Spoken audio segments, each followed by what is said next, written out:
राधे राधे सभी को। तो दोस्तों आज अपने करेंगे वर्णमाला और काफ़ी कमेंट आ रहे थे हिंदी स्टार्ट करवाने के लिए, हिंदी करवा दो हिंदी करवा दो।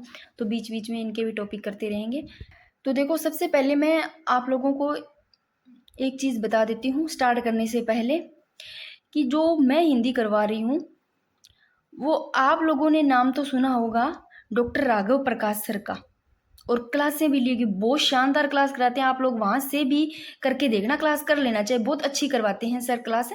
अगर आप लोगों को पता नहीं है इनके हिंदी चैनल का, और वैसे बच्चा बच्चा ही जानता होगा, तो उन सर ने सच में इतनी शानदार हिंदी करवाई हुई है। दूसरी बात कि ऑथेंटिक बुक से करवा रखी है उन सर ने। और वो जब जैसे भी एग्ज़ाम में उनके अगर क्वेश्चन, कई बार ऐसा होता है ना, अभी देखो मैं बताती हूँ आप लोगों को कि सवर की बात करते हैं। इस सवर है ना जो कि 11 है, जिसमें कि कोई भी टीचर, कोई भी ऐसा ना हो कि जिन्होंने 11 सवरों में री ऋषि न लिख रखा हो, सभी ने री ऋषि लिख रखा है। और मैं बताऊं, एक बार फर्स्ट ग्रेड में भी पीछे पूछा गया था कि 11 स्वरों में से ऐसा कौन सा स्वर है जो कि स्वरों में नहीं आता, तो वहाँ री ऋषि फर्स्ट ग्रेड में सही माना गया था। जिन्होंने री ऋषि किया था उनका बिल्कुल सही था। तो राघव प्रकाश सर की बुक के अकॉर्डिंग, राघव प्रकाश सर के अकॉर्डिंग ही मैं क्लास लूंगी हिंदी की। अब कुछ कहते हैं कि कांता प्रसाद के बुक के अकॉर्डिंग बोल देंगे, ऐसे लिखा हुआ है, तो बता दूं उसमें भी सच में बहुत सारी गलतियां हैं उस बुक में।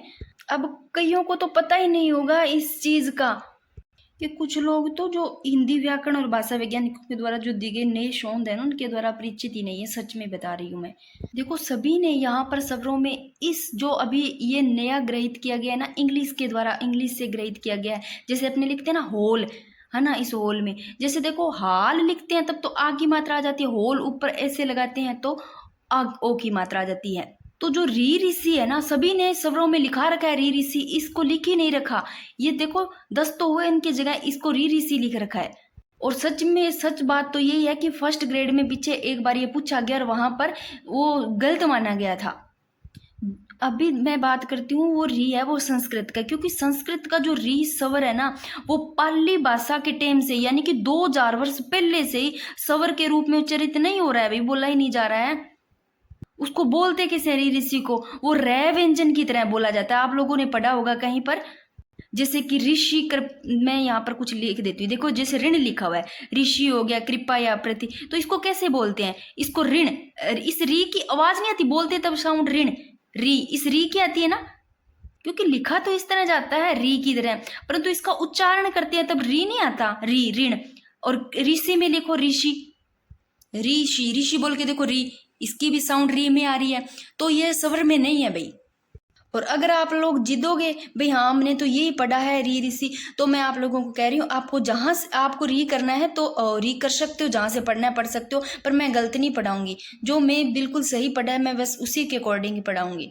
तो देखो बात करते हैं, स्टार्ट करते हैं वर्णमाला। देखो वर्ण हिंदी में 4 प्रकार के होते हैं, स्वर, व्यंजन, अनुस्वार, विसर्ग। देखो अनुस्वार जब ऊपर लगाते हैं अपने, जैसे अंश हंस लिखते हैं ना, और विसर्ग जैसे दुख, देखो इस प्रकार ये रहा विसर्ग, ये होता है अनुस्वार, जैसे ये देखो। तो देखो अब सबसे पहले स्वर की बात करते हैं। देखो वे ध्वनियां जिनके उच्चारण में किसी अन्य वर्ण की सहायता ना लेनी पड़े वे स्वर कहलाते हैं। बिना बाधा के लगातार उच्चारण कर सकते हैं। देखो सत मतलब बिना बाधा के लगातार अपने उच्चारण कर सकते हैं बोल के। देखो जैसे कि ये स्वर है ए आ ई, ऐसे आराम से बोल सकते हैं ए आ ई ऊ, कोई मतलब आ रहा है, कोई दिक्कत आ रही है, कोई बाधा नहीं आ रही ना। जैसे देखो ए आ, आराम से। और जैसे व्यंजन लिखते हैं कै, देखो कै को बोल के देखो कै, पीछे है जरूर आ रहा है, स्वर आ रहा है ना।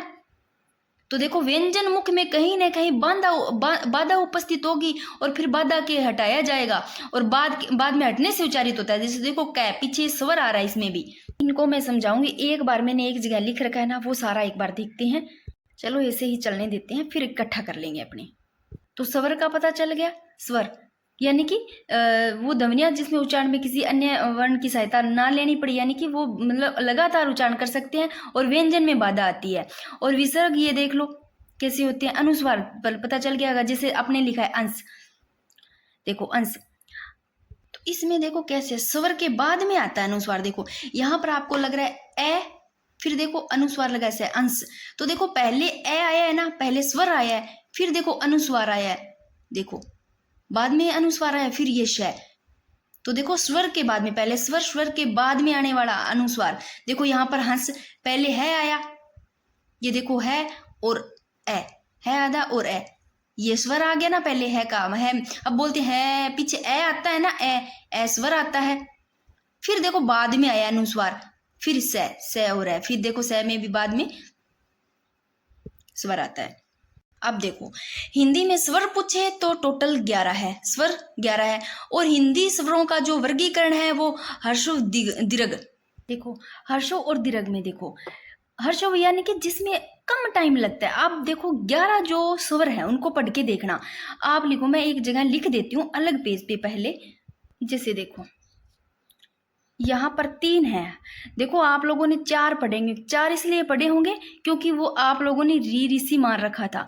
पर हर्ष बताऊं सही बिल्कुल शुद्ध 3 है। देखो ए, क्योंकि मात्राओं का पूछे तो मात्राएं 10 है, क्योंकि ए की कोई मात्रा नहीं होती, सीधा ही होता है। ई की, छोटी ई की इधर की मात्रा होती है, बड़ी की इधर की होती है, ऊ की, उन सब की मात्राएं होती है, आ की होती है देखो। और ए की कोई मात्रा नहीं, मात्राएं पूछे तो 10 और स्वर पूछे तो 11। तो देखो हर्षों में जो लघु यानी कि जिनमें कम टाइम लगता है, जिनके उच्चारण में कम समय लगता है, हर्षों भी बोलते हैं, इनको मूल स्वर भी बोल देते हैं, लिख लेना। तो देखो ए, फिर आ, देखो ये ओ है होल वाला, ये आ जाता है दीर्घ में, यानी कि जो नया है। देखो क्योंकि री नहीं है इसमें स्वर में, तो जो मूल में है ना हर्षों में वो ए है पहला, और छोटी ई है और छोटा ऊ है, ये 3 ही है, याद रखना। ऊ और छोटी ई और ए, ये 3 ही है। बाकी कितने बच गए? 8 बच गए, 11 में 3 आ गए। देखो 3 तो आगे मूल में, हर्षों में आगे ए, ई और ऊ, छोटा वाला ई, छोटा ऊ, और दीर्घ में आ जाते हैं बाकी जो बच गए 8। इसमें ये वाला ओ भी आता है इंग्लिश वाला, इसको इंग्लिश से ग्रहण किया गया है। तो ठीक है, री ऋषि नहीं है भाई, बार बार बता रही हूं मैं। और प्लुत स्वर क्या है भाई? प्लुत स्वर देखो संस्कृत में हर्षव से 3 गुना समय, इसमें 3 गुना समय लगता है, इसमें तो बिल्कुल नहीं लगती, इससे दुगना लगता है, थोड़ा दीर्घ हो गया, ये 8 आ गए। हर्षव में 3, या रट लो, हर्षव में 3 और दीर्घ में 8। और प्लुत स्वर में देखो, प्लुत स्वर की बात करते हैं तो संस्कृत में हर्षव से भी 3 गुना समय लगता है। जैसे अपने ओम लिखते हैं, देखो जैसे अपने ओम लिखा, अब इसको कितना मतलब ज्यादा लंबा खींच सकते हैं, इसको ऐसे बोल सकते हैं ओम, कितना ही लंबा, मतलब कितना टाइम लग सकता है। संस्कृत में हर्षव से 3 गुना समय लगता है, वो प्लुत स्वर होता है। देख लो जैसे ओम लिखा, ओम को ऐसे बोल सकते हैं, लंबा खींच सकते हैं। तो ध्यान रखना हिंदी में स्वर 11 है और हर्षव या मूल स्वर 3 है, दीर्घ 8 है, क्योंकि इसमें री नहीं यानी कि ओ, ये इंग्लिश से जो ग्रहण किया गया वो वाला आ जाता है। इसमें 3 ही है, एक तो ए है, कोई मात्रा ही नहीं है इसके, फिर छोटी ई और छोटा ऊ, ये तीनों आ जाते हैं। फिर प्लुत स्वर देख लो, भी ज्यादा समय लगता है उसमें। फिर ये अपने छंद करेंगे तब पता चलेगा आपको। छंद में लघु मात्रा होती है ना, छोटी एक मात्रा लघु को ऐसे लिखा जाता है, दीर्घ मात्रा को ऐसे लिखा जाता है, तब आपको समझ में आएगा जब काउंट करोगे, इनको छंद करोगे। देखो स्वरों के भेद, स्वरों के आधार पर दो भेद दिए गए हैं। देखो एक प्रयत्न, एक उच्चारण स्थान, प्रयत्न और उच्चारण स्थान। इसमें देखो मुखावृत्ति, ओष्ठावृत्ति, उच्चारण समय आदि में जो जितने भी है वो प्रयत्न के प्रकार है। कैसे ओष्ठ यानी कि होठ होता है, कैसे मुख से कैसे बोले जाते हैं उच्चारण, ये सारे देखेंगे अपने। देखो प्रयत्न विधि के आधार पर भेद देखते हैं तो सबसे पहला आता है वो मुख में जिह्वा की स्थिति के आधार पर। जो जीभ नहीं होती, जिह्वा, मैंने जीभ बना रखी, जिह्वा की स्थिति के आधार पर वो कौन सी है? देखो एक तो अग्र स्वर, एक मध्य स्वर और एक पश्च स्वर। ये रट्टी लो, मध्य स्वर तो एक बीच में आ जाता है ए। वैसे ना ये डायग्राम जो राघव प्रकाश सर की बुक है उसमें भी ऐसे बना रखा है, और पहले भी मतलब ऐसे याद करवाए गए हैं। इस डायग्राम से भी आपको याद हो जाते हैं। मुख में जीवा की स्थिति के आधार पर रट लो, अगर स्वर, मध्य स्वर, पश्च स्वर, 3 प्रकार के होते हैं। अगर स्वर में कौन कौन से आते हैं देखो इस प्रकार, अगर डायग्राम याद करके आप करते हो ना तो देखो अगर में मैंने लिखी है इधर, देखो दोनों तो ई लिख दी, छोटी ई बड़ी ई, दोनों ए लिख दी, तो ये अगर में आगे वैसे याद रह जाएगा। रट लो, यहाँ पर आगे लिखे हैं, आगे साइड में लिखे हैं। अगर में कौन से आगे? दोनों ई दोनों ए आगे, ये लो दोनों ई दोनों ए आगे। और मध्य में मैंने कौन सा लिखा है? देखो बीच में मध्य में ए लिखा है, तो मध्य स्वर में एक ही आता है, एक ही होता है मध्य स्वर में ए। फिर देखो पश्च में, पीछे पश्च में कौन से लिखे हैं मैंने? ये देखो दोनों तो ई आगे दोनों ए आगे, और बीच में ए आगे, बाकी बच कौन से? दोनों ऊ बच गए। और यहाँ पर ओ लिखना था, यहाँ ओ आ गया ना, यहाँ पर ओ लिख लेना भाई, एक ही मात्रा है ओ, ओ। और ये इंग्लिश वाला ओ, जैसे होल लिखते हैं ना अपने आ, बाकी जो बच गए वो आगे पश्च में याद रह जाएंगे। मुख में जीवा की स्थिति के आधार पर कितने, अगर स्वर, मध्य स्वर, पश्च स्वर। तो अगर स्वर में पूछे हाथ रख के देखो, अगर आगे आगे मैंने कौन सा बताया, ये देखो, अगर मैंने बताया है दोनों तो ई आ गई और दोनों ए आ गए, मध्य में ए की बताया है ए, और पश्च स्वर में से याद हो जाएंगे क्लास में, पश्च में आ, ओ ये वाला, फिर उ, फिर उ, ओ ये आ गए और आ। और वैसे डायग्राम मैंने उसी के अकॉर्डिंग बनाया, जब सवृत अर्ध सवृत पढ़ेंगे तो उसमें भी याद हो जाएंगे इसे। देखो मैं सीधा ही लिख सकती थी, एक एक चीज, स्वर इतने होते हैं, वर्ण इतने होते हैं, सब कुछ चीजें लिख सकती थी, मैंने समझा करके इसलिए लिखा है कि एक बार ढंग से पढ़ लोगे तो भूलोगे नहीं। और आप लोगों ने ये भी पढ़ा होगा हिंदी वर्णमाला में कुल वर्ण कितने हैं, अभी कितने हैं, बताया 52 ही पढ़ रखे होंगे आपने, एक और जोड़ा गया है वो भी देखेंगे अगर आप लोगों ने नहीं पढ़ा है तो। अब 53 हो गए हैं। तो देखो अब ओष्ठाकृति के आधार पर देखते हैं, तो ओष्ठा जो होठ होता है ना अपना, उसके आधार पर वृत्तामुखी, वृत्त मतलब गोल हो जाता है बिल्कुल, वृत्तामुखी के आधार स्वर एक अवृत्तामुखी, यानी कि जिसमें गोल नहीं होता, देखो गोल हो गया उसमें तो वृत्तामुखी, और गोल नहीं होता वो अवृत्तामुखी। तो देखो ओष्ठाकृति के आधार पर दो ही होते हैं, वृत्तामुखी और अवृत्तामुखी स्वर। तो देखो वृत्तामुखी स्वर, स्वरों के उच्चारण में होठों का आकार गोल होता है, जब बोलेंगे ना, बोल के देखना, आप बोल लो, मैं बोलती हूँ साथ में बोलो ओ, आपका होठ कैसे हो रहा है, गोल नहीं हो रहा, ऊ बोल के देखो साथ साथ में, ऊ आपकी आकृति है ना होठ की गोल होएगी, ऊ ऊ ऊ ओ, सारों में ही गोल। तो आपको जहां पर ऑप्शन आएंगे ना, अगर आ जाते हैं ओष्ठाकृति के आधार पर दो होते हैं, एक तो वृत्तामुखी, वृत्तामुखी यानी कि गोल, अवृत्तामुखी यानी कि होठ गोल नहीं होते हैं, तो आप वहां पर पहचान लोगे। अब ए बोल के देखो, ए आपका गोल नहीं हो रहा होठ, आप बता दो नहीं हो रहा ना, आ में पूरा गोल नहीं हो रहा, ओ में जरूर हो रहा है गोल, आ का थोड़ा सा ऐसे ना लिप्स है वो ऐसे जा रहे हैं, ई करोगे तब भी लिप्स ऐसे टेढ़े से जा रहे होंगे, देख के देखो, ए कहीं दांत जा रहे हैं आपके, कहीं पर जा रहे हैं, लिप्स की साउंड साथ में नहीं आ रही है, आपको पता चल रहा है ना, बोलते हो तो मेरे साथ साथ बोल के देखो, तो ये याद हो जाएंगे ओष्ठाकृति के आधार पर, वहां पर ऑप्शन आते हैं। तो अवृत्तामुखी स्वर में ए, आ, ई, जो बोल के देखोगे ना तो याद हो जाएंगे, जो ऑप्शन में आएंगे सही कर दोगे। अब देखो मुखाकृति के आधार पर, इनको रटना नहीं है, अपने लिप्स के अकॉर्डिंग देख लेना। मुखाकृति के आधार पर देखो, जो मुख होता है ना अपना, मुखाकृति के आधार पर कैसे होते हैं, देखो सैव्रत स्वर जो बंद, बिल्कुल बंद हो, सैव्रत स्वर बोलते हैं बंद। अर्ध सैव्रत स्वर भाई देखो, सैव्रत स्वर तो हो गया बिल्कुल बंद, अर्ध सैव्रत आधा दे दिया, यहाँ पर पूरा सैव्रत अर्ध आधा, तो उच्चारण के समय जब जीवा अपनी जीव है ना, उसकी ऊंचाई सैव्रत इस सैव्रत की तुलना में थोड़ी कम रहेगी, मतलब ये तो पूरा बंद हो जाएगा, ये पूरा बंद नहीं होगा, तो वो अर्ध आधा हो गया, अर्ध सैव्रत। तथा ऊपर और नीचे के दांत थोड़े दूर हो जाएंगे, अपने ऊपर के दांत है ना वो नीचे के थोड़े थोड़े दूर हो जाएंगे, खुलते हैं अर्थ आधे ही बंद रहते हैं, ठीक है ना। तो ये याद हो जाएंगे, सैव्रत स्वर में अर्ध सैव्रत स्वर में कौन से आते हैं, ये भी याद रह जाएगा, आप करके देखो।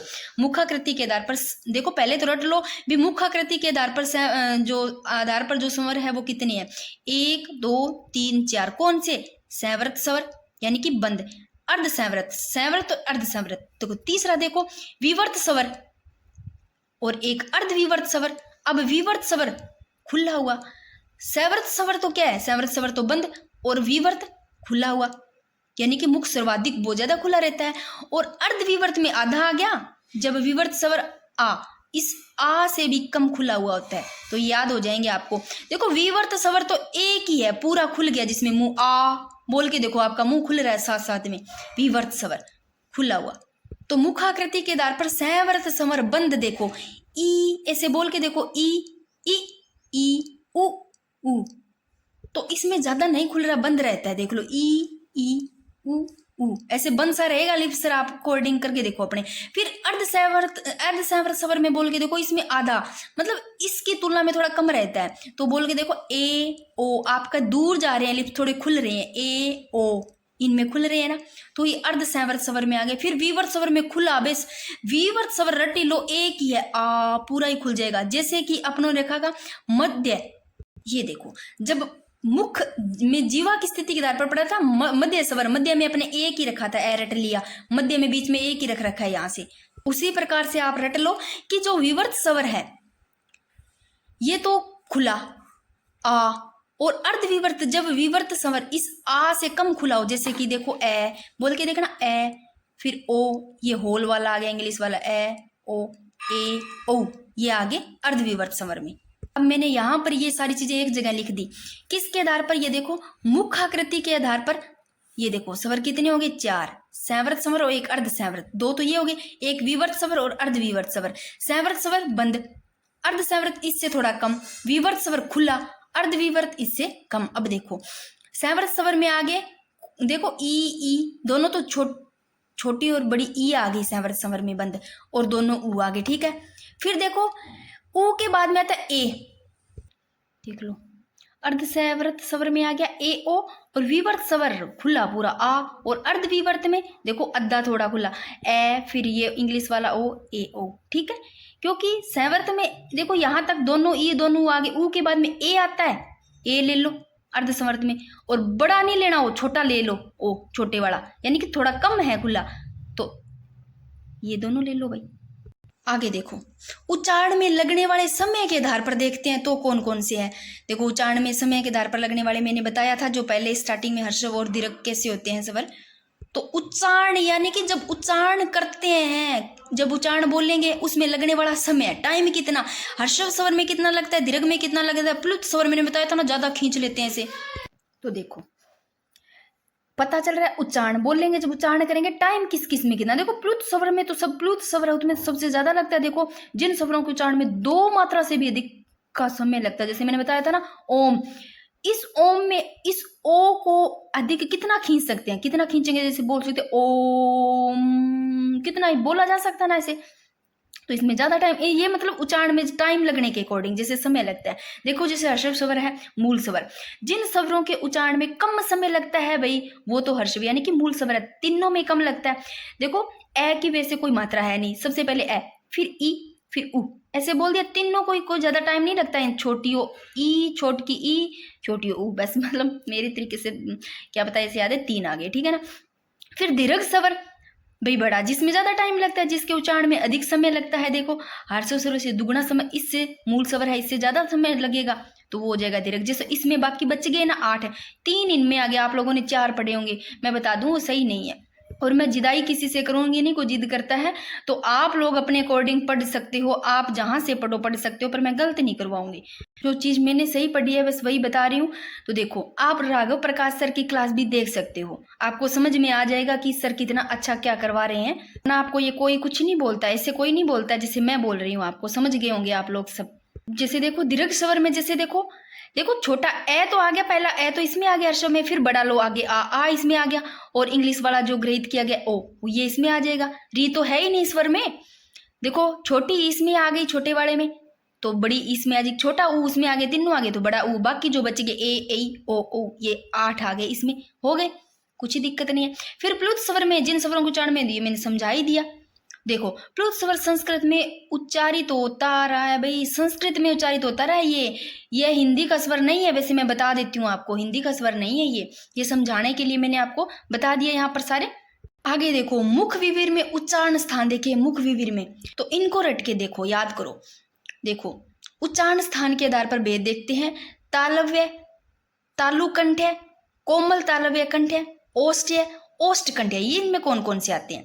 देखो तालव्य में याद रख लो दोनों ई, इसमें जीभ के तालु के पास जाती है ना तब उच्चारित होता है ये तालव्य, ई बोल के देखो, ई जीभ कहाँ जा रही है, तालु के पास जाकर के उच्चारित हो रही है ना। फिर देखो तालु कंठ है, ए दोनों, कंठ और तालु कंठ है, कंठ और तालु, बोलो मैं क्या कह रही हूँ, कंठ तालु, कंठ कहाँ पर है अपने और तालु कहाँ पर है, दोनों से ही होंगे टच। अपनी जो जीभ है ना, जीभ वो देखो, जीभ तो जाएगी अपनी तालु पर, बोल के देखो ए जीभ कहाँ जा रही है, जीभ अपनी तालु की तरफ जा रही है, और ध्वनि अपनी कंठ की तरफ नहीं जा रही, ए बोल के देखो, ध्वनि अपनी कंठ की तरफ जा रही है, और जो अपनी जीभ है ना वो तालु की तरफ जा रही है, तालु कंठ में आ जाते हैं ए और ए। और जो कोमल तालव्य है यानी कि कंठ भी बोल देते हैं, कोमल तालव्य, इसमें ए आ और ये ओ आ जाता है। इसमें क्या है देखो, बात करते हैं अपने, वैसे संस्कृत में देखें ना तो जो ए आए ना कंठ से बोले जाते हैं, इसलिए कंठ माने गए इनको, किंतु हिंदी में देखें तो अभी एक कंठ से ऊपर जो कोमल तालु स्थान है उसके स्थान पर बोले जाते हैं, इसलिए इनको कोमल तालव्य भी मतलब ये हो गए हैं, ठीक है ना। तो कोमल तालव्य में ए आ और ये वाला ओ, और तालु कंठ है यानी कि कंठ और तालु, इसमें ए और तालव्य में ई, और ओस्ट है अपना होठ, ओस्ट है होठ, यानी कि ऊ। आप बोल के देखो ऊ, होठ अपने हो, लिप्स है ना होठ, उनको देखो, दोनों होठ गोल होते हैं ना अपने, गोल नहीं हो रही जब बोल रहे हैं ऊ ऊ ऊ ऊ। ओस्ट है यानी कि होठ, दोनों होठ अपने गोल हो रहे हैं। तो याद रखिएगा, ये पूछा भी गया, इंपॉर्टेंट है और ये समझ में भी आ जाता है, इजी है, होठ गोल हो रहे हैं। ओस्ट कंठ है, ओस्ट होठ और कंठ है यानी कि कंठ, तो इसमें आ जाते हैं ओ और ओ, ये दोनों आ जाते हैं। देखो होठ भी गोल हो रहे हैं, ओ बोल के देखो, अपने होठ तो अपने गोल हो ही रहे हैं, ओ ओ होठ हो रही है ना गोल, किंतु ध्वनि कंठ से आ रही है, देखो ओ ओ, ध्वनि कंठ से नहीं आ रही। तो ओस्ट और कंठ दोनों ही हो गए, ये गोल होठ भी हो रहे हैं अपने, बोल के देखो ओ ओ। तो होठ गोल परंतु ध्वनि देखो कंठ से आ रही है, ये याद हो गए होंगे। इनको एक दो बार पढ़ के जाओगे ना तो याद हो जाते हैं, समझे होते हैं तो याद भी आ जाते हैं जब ऑप्शन देख करके। अब मोटा मोटा मैं फिर से समझा देती हूँ, हिंदी स्वरों के प्रयत्न एवं उच्चारण के आधार पर विशेषताओं। देखो 11 स्वर मैंने बताए हैं, इसमें री नहीं है भाई, मैं री नहीं करवा रही हूँ। अगर आप लोगों ने पढ़ा है तो अपने हिसाब से देख लेना, मैं री नहीं करा रही हूँ, क्योंकि ये माना गया है, ये सही पूछा गया है कि री स्वरों में है नहीं, फर्स्ट ग्रेड में देख लो, और उसको सही माना गया था जिन्होंने इसको कहा था भी नहीं है, तो ये नहीं है स्वर में, ठीक है ना। तो 11 स्वर है, ए और आ और ओ, मतलब इसको जब आ वाले को लिखते हैं जब, तो देखो हाल ऐसे लिख देते हैं, हाल। इस आ को लिखेंगे तो हाल, जब इस ओ का अपने यूज करेंगे इंग्लिश में तो होल बन जाएगा, ये होल ऐसे, और ये दोनों ई आ जाएंगे, दोनों ऊ आ जाएंगे, दोनों ए ओ और ओ आ जाएंगे, ये 11 स्वर। अब देखो इनमें ही देखो ए की बात करते हैं ना, ए क्या क्या है, ए मध्य भी है, मैंने करवाया था ना बीच में मध्य में लिख रखा, ए मध्य भी है, और हर्षव में भी आता है, मतलब छोटे जो इनकी इसकी कोई मात्रा भी नहीं होती, मैंने बताया था। देखो हर्षव में कौन कौन से आते हैं, ए आता है यानी कि मूल में, तीन ही आते हैं, मैंने तीन ही करवाए थे, तीन ही आते हैं, ए और छोटी ई और छोटा ऊ, तीनों आवा, ठीक है ना।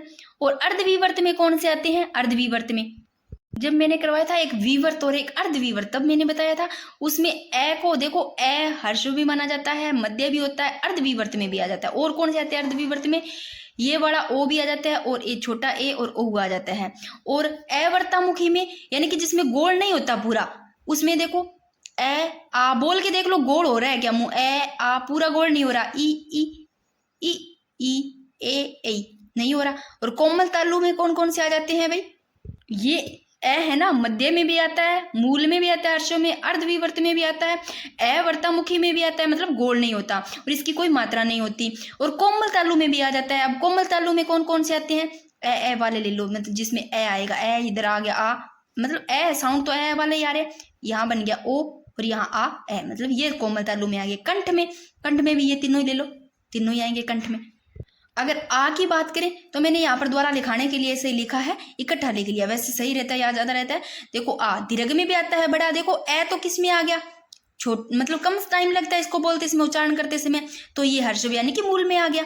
और आ बड़ा है, दीर्घ में आ गया। पश्च में भी आता है, ये जब मैंने करवाया था ना पीछे आगे एक बार मैं फिर से दिखा देती हूँ वो आपको डायग्राम। ये देखो मध्य में तो ए ही आ रहा है अकेला, और अग्र में देखो मुख में जीवा की स्थिति के आधार पर अग्र स्वर, मध्य स्वर, पश्च स्वर। अग्र वाले में रट्टी लो, दोनों तो आ गई भाई सब, ई और दोनों ये आ गए, ये अग्र में मध्य में आ गया, और पश्च में बाकी बच गए वो दोनों ऊ और दोनों ओ और आ ये आ गए पश्च में। वैसे आपको संवृत और अर्ध संवृत याद नहीं रहते ना, तो यहाँ याद रह जाएंगे। देखो जो पीछे पश्च वाले है ना, वो इसे याद रखना, वर्तामुखी वाले है, गोल गोल घूमने वाले, से गोल जो लिप्स होते हैं, पीछे वाले जो अपने पश्च के याद किए ना, सारे ही वर्तामुखी में आ जाते हैं इधर वाले। और ये जो लास्ट में बचते हैं, आ बचता है अकेला, ये विवर्त में आ जाता है। और अर्धविवर्त की बात करें तो अर्धविवर्त में देखो इधर वाले ये आ जाते हैं, और अर्ध संवर्त में बात करें तो ये आ गया। आपको यहां से समझ में नहीं आएगा शायद, क्योंकि वर्तामुखी में तो देखो आपको यहां पर दिख गए होंगे, यानी कि इसमें सिर्फ इस आ को छोड़ दो, ठीक है ना। मैं दोबारा समझाने की कोशिश करती हूँ। जो पश्च पीछे वाले पड़े हैं ना सारे, वो इसको छोड़ करके यहां तक आ गए वर्तामुखी, ठीक है। अगर सीधे विवर्त की बात करते हैं तो विवर्त में सिर्फ आ ही है, यानी कि पूरा खुला हुआ, जब मतलब मुख पूरा स्वाभाविक ज्यादा खुल जाता है उच्चारण करते समय, बस आता है। और संवृत की बात करें तो, क्योंकि मैंने यहाँ पर ऐसे बता दिया ना, ऐसे नहीं है, संवृत में देखो ऊपर वाले लाइन में आ जाते हैं, ये देखो संवृत में दोनों तो ई आ गई ऊपर वाली लाइन में, दोनों ऊ आ गए, आगे संवृत में यानी कि जिसमें मुख बंद रहता है। और अर्ध संवृत में देख लो भाई, अर्ध संवृत में कौन से आ जाएंगे, ए और ओ आ जाएंगे, ये वाला ए और ओ ई, मतलब इस लाइन में ऐसे चल जाएंगे। अगर याद होती है तो इसे देख लेना। अगर मध्य और पश्चिम तो याद रखिए, अगर वाले ये देखो दोनों तो ई है भाई, दोनों ए अगर में, और मध्य में एक लव आया है और पश्चिम में ये सारे आ जाते हैं। लो भी दोस्तों अब इस पे चलते हैं। देखो भाषा की सबसे छोटी इकाई पूछे तो ध्वनि है, और इसी ध्वनि को लिखित रूप में वर्ण बोलते हैं। देखो जब बोलते हैं किसी चीज को, अब आपने बोला कै, कुछ टाइम नहीं लगा, छोटी हो गई भाषा की सबसे छोटी ध्वनि। और इसी ध्वनि को जब से कै बोला ना, कै को जब लिखेंगे तो ज्यादा टाइम लगता है, तो मतलब वो है लिखित रूप में उसको वर्ण बोलते हैं। वर्ण लिख दिया, आप देख लो ये वर्ण हो गया, लिखते हैं तब। और जब भाषा की सबसे छोटी इकाई पूछे ध्वनि जब बोलते हैं, और वर्णों के व्यवस्थित, वर्णों का जो व्यवस्थित समूह आता है उसको वर्णमाला ही तो बोलते हैं। अब ये क्वेश्चन ये वाला देखो अभी जो चेंज हुआ है, देखो हिंदी वर्णमाला में कुल वर्ण अब तक अपने 52 पढ़ते आए हैं, कुल वर्ण 52 पढ़ते आए हैं ना, प्लस एक और जोड़ लो भाई 53 हो गए, 53 हो गए, एक विशिष्ट व्यंजन और जोड़ा गया है। इस प्रकार से लिखना सीख लो, ऐसे करके पहले चाहे अट्ठा बना दो न, जैसे बोलते हैं ना काड़ू उड़ू उड़ू उड़े, है ना, ये वाला ये और जोड़ दिया गया विशिष्ट व्यंजन, रट लो। अभी हिंदी वर्णमाला में कुल वर्ण पूछे तो भाई 53 है, 52 तो पहले थे, एक और जोड़ दिया गया विशिष्ट व्यंजन यानी कि 53, जो देख लो भी केंद्रीय हिंदी निदेशालय के द्वारा जो मानकीकृत है वहां से। आगे देखो हिंदी में वर्णों की संख्या पूछ ले तो 44। अब इसी को ही देखते हैं। अब अगर वहां पर क्वेश्चन ऐसे आ जाता है, मैं बताती हूँ आपको कि वहां पर क्वेश्चन ऐसे आ जाता है कि हिंदी वर्णमाला में कुल वर्ण कितने हैं, अगर ऑप्शन में आ गया 53 आ गया, 53 सही है। अगर 53 आया ही नहीं, वहां पर आ गया 40, 42 और वहां दे दिया 44 दे दिया और 45 दे दिया, 52 ढूंढते हो कुल वर्ण में तो वहां 44 भी सही हो जाएगा, क्योंकि इसमें सारे ही आ जाते हैं और इसमें जो मेन चीजें हैं वो आती है वर्णों की संख्याओं में। देखो और इसी प्रकार अगर इसमें दे दिया वर्णों की संख्या, अगर 44 आया ही नहीं वहां पर 53 दे दिया तो वो भी सही हो जाएगा। तो 44 और 53 दोनों को ध्यान रखना। आगे देखो हिंदी में वर्ण व्यंजनों की संख्या तो इतनी पड़ी है, व्यंजनों की संख्या तो 33 है भाई, मूल व्यंजन जो व्यंजनों की संख्या वो 33 है। तो यहाँ से एक आधा क्वेश्चन बन जाता है, ये इतनी चीज में देख लो, इतनी चीज में क्वेश्चन बनता है यहीं से घूम फिर के, जो जितना मैंने करवाया है व्यंजन कितनी है, ये कितनी है, और मुखाकृति गोलाकृति इन सब के कार्य में इनके पूछा जाता है प्रयत्न के आधार पर। तो देखो हिंदी में व्यंजनों की संख्या 33, वर्णों की संख्या 44, हिंदी वर्णमाला में कुल वर्ण 53 हो गए। अब इसको देखो 53 कौन कौन से, देखो अड़े जोड़ दिया गया ना, इस विशिष्ट व्यंजन को हिंदी वर्णमाला में मानक वर्ण के रूप में मान्यता प्राप्त हो चुकी है भी। वेरी वेरी इंपॉर्टेंट, क्या पता यही क्वेश्चन पूछ लिया आगे कि याद है नहीं कि इनको पता है नहीं। देखो 11 तो सवर हो गए, देखो 53 करते हैं अपने 53, 11 तो भाई साहब सवर हो गए, 2 अयोग वह ध्वनियां हो गई। अब ये अयोग वह ध्वनियां कौन सी है, अंग और ए, 2 ये अयोग वह ध्वनियां होगी, मैं लिख देती हूँ रट लो। अयोग वह ध्वनियां अंग और ए, कई बार सीधा ही पूछा जा सकता है अयोग वह ध्वनियां कौन सी है, तो अंग और ए, ये विसर्ग और जो अनुस्वार है, ठीक है। आगे देखो 33 मूल व्यंजन है, तो 33 व्यंजनों की संख्या ये देखो 33 व्यंजन है और 11 स्वर है, 2 अयोग वह ध्वनियां हो गई और 4 संयुक्त व्यंजन। अब संयुक्त व्यंजन कौन कौन से है ये देखो, सीधा ही क्वेश्चन आ जा सकता है, संयुक्त व्यंजन कितने हैं, 4 है संयुक्त व्यंजन। कौन कौन से है देखो, अक्षय त्रय ग श। अब अक्षय किससे बना है, इस क और श से बना है, त्रय किससे बना है, त और र से बना है, और ग किससे बना है, ज और य से बना है, और श और र से बना है। ये भी ध्यान रखना, ये 4 है ना लास्ट वाले, अक्षय त्रय ग श, ये तीनों चारों क्या संयुक्त व्यंजन है। 4 ये हो गए संयुक्त व्यंजन और 2 उच्छिप्त व्यंजन हो गए। उच्छिप्त व्यंजन 2 कौन से है, ये रे ड और ड, इसको बोलते हैं तब ऐसे नहीं ड ऐसे नहीं, कुछ चीज को फेंक रही है मुंह से ड ऐसे नहीं लग रहा किसी चीज को फेंक रहे हैं अपनी, यानी कि जो अपनी जीभ है ना, मतलब जब उच्चारण करते हैं दोनों का ड और ड व्यंजन का उच्चारण की जीभ की जो नोक नहीं अपनी, अब देखो बोल के देखना, जो जीभ की नोक है उसको उल्टा करके जो मुर्दा है उसको झटके के साथ ऐसे दूर नहीं फेंक रहा, छू करके ऐसे छू करके दूर फेंक रहा है। तो याद रखना इसी तरह ये ड और ड उच्छिप्त व्यंजन ड ड। और इसका क्या नाम है, इसको क्या बोलते हैं, इसको द्विस्पर्श भी बोलते हैं, यानी कि जीभ के 2 बार स्पर्श करने से उत्पन्न, 2 बार ऐसे जीभ के स्पर्श नहीं करता, टच नहीं करता। और इसको ताड़न जात भी बोल देते हैं, यानी कि जो जीभ है, जीभ के मुर्दा पर ऐसे मारने पर ऐसे मतलब उत्पन्न होता है ऐसे लो। इसका तीनों नाम ध्यान रखना, कैसे भी आ सकता है। ताड़न जात कौन से, ताड़न जात 2 है, ड और ड। अगर पूछ ले द्विस्पर्श यानी कि जीभ के 2 बार स्पर्श करने से उत्पन्न, तो भी ये आ जाएगा। उच्छिप्त व्यंजन आ जाए तो भी याद आ जाए, याद रखना इनको। तो 2 तो ये हो गए, देख लो, उच्छिप्त व्यंजन। और एक अभी जो नया जोड़ा है विशिष्ट व्यंजन, कौन सा है, ये रहा, यानी कि जब काड़ू लिखते हैं ल, है ना, तो 11 स्वर, ये रहा 11 स्वर, 2 अयोग वह ध्वनि अंग और ए, 33 स्वर हो गए, और 4 संयुक्त व्यंजन हो गए, ये रहे चारों अक्षय, त्रय, ज्ञ, और 2 क्या हो गए, उक्षिप्त व्यंजन हो गए, एक ये विशिष्ट व्यंजन, ये वाला नया जोड़ दिया गया। तो टोटल कितने हो गए, 53 वर्ण हो गए भाई। बाकी देखते हैं आगे वाली वीडियो में करेंगे। और ये भी बहुत शानदार तरीके से लिखे हुए हैं। आप लोगों ने स्पर्श व्यंजन अब तक क्या पता कितने पढ़ रहे हैं, 25 पढ़े होंगे, आपको पता ही नहीं होगा। आप लोगों ने अगर छोड़ रखी है बीच में तो क्या कैसे है, तो ये भी बताऊंगी। जो चय वर्ग है वो किस में आता है, जो बच जाते हैं वर्ग क्या होते हैं, ये भी सारा मैं आगे वाली वीडियो में समझाऊंगी। अगर आप लोगों को सच में हिंदी समझ में आती है तो ही मेरे को बताना, तो ही करवाऊंगी। अगर नहीं समझ में आती है, मैं हिंदी नहीं करवाऊंगी भाई। सच में जो मैंने बोला है आप लोगों को एक ही बोला था, मैं राजस्थान का ही बोला था, राजस्थान जीके के जितने टॉपिक है वो करवा दूंगी। फिर भी आप लोगों ने इंडियन पॉलिटी बोली, मेरे को ये बोला, मैंने वो करवाया, सब करवा रही हूँ आपके कहने पर। आप लोग बोले हिंदी करवाना, मैंने कहा चलो मैं कोशिश करती हूँ, हिंदी भी करवा दूंगी। अगर समझ में आता है तो ही टाइम खराब करूंगी आपका और मेरा, आता है तो बताना, नहीं आता है तो मैं हिंदी नहीं करवाऊंगी। ठीक है जी।